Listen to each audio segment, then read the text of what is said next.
Assalamu alaikum. Many other Americans have Muslims in their families or have lived in a Muslim majority country. I know because I am one of them. But my father came from a Kenyan family that includes generations of Muslims. As a boy, I spent several years in Indonesia and heard the call of the azan at the break of dawn. I have known Islam on 3 continents before coming to the region where it was first revealed. That experience guides my conviction. You are absolutely right that John McCain has not talked about my Muslim faith. As the Holy Quran tells us, the Holy Quran teaches that, the Holy Quran tells us, and the Holy Quran also says, we will convey our deep appreciation for the Islamic faith, which has done so much over the centuries to shape the world. I would like to speak directly to the people and leaders of the Islamic Republic of Iran. Your great and celebrated culture. Over many centuries, your art, your music, literature, and innovation have made the world a better and more beautiful place. We know that you are a great civilization, and your accomplishments have earned the respect of the United States and the world. I also know civilization's debt to Islam. It was Islam at places like Uluzala that carried the light of learning through so many centuries, paving the way for Europe's Renaissance and Enlightenment. It was innovation in Muslim communities that developed the order of algebra, our magnetic compass and tools of navigation, our mastery of pens and printing, our understanding of how disease spreads and how it can be healed.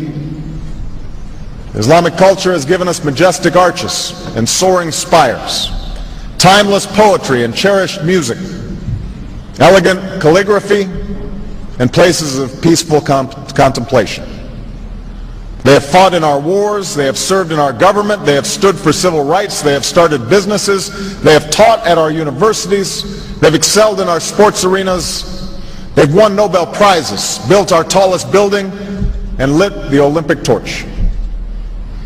And when the first Muslim American was recently elected to Congress, he took the oath to defend our Constitution using the same Holy Quran. In ancient times and in our times, Muslim communities have been at the forefront of innovation and education. Islam is not part of the problem in combating violent extremism. It is an important part of promoting peace. The enduring faith of over 1 billion people is so much bigger than the narrow hatred of a few. In the United States, rules on charitable giving have made it harder for Muslims to fulfill their religious obligation. That's why I'm committed to working with American Muslims to ensure that they can fulfill zakat. It is important for Western countries to avoid impeding Muslim citizens from practicing religion as they see fit. And I consider it part of my responsibility as President of the United States to fight against negative stereotypes of Islam wherever they appear. We are no longer a Christian nation. We do not consider ourselves a Christian nation. The United States has been enriched by Muslim Americans. Since our founding, American Muslims have enriched the United States. Islam has always been a part of America's story. There is a mosque in every state in our union and over 1,200 mosques within our borders. One of the points I want to make is that if you actually took the number of Muslims Americans, we'd be one of the largest Muslim countries in the world. Let there be no doubt, Islam is a part of America. He did bow to the Muslim king while he did not do it to the British Queen of England. And by bowing, he showed the world that I am subservient. I do bow down to you as a Muslim king, something no other president has done with Saudi Arabia. The Saudi king is his peer. He is not his subordinate in order to bow for him. And this is exactly what Obama did.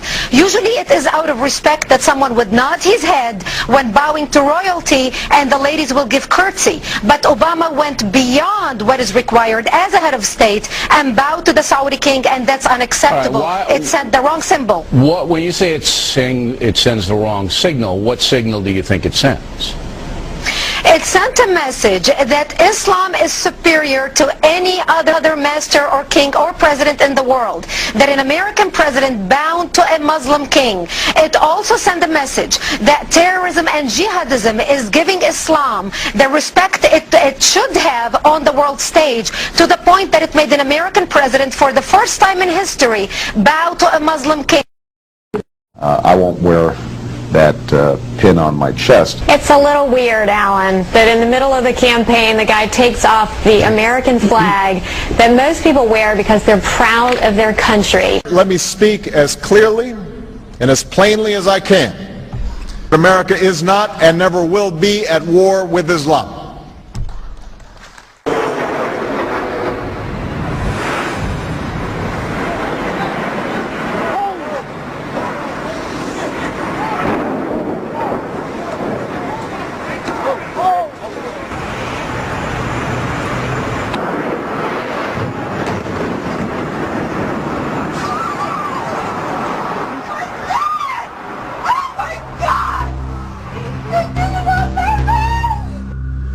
Thank you.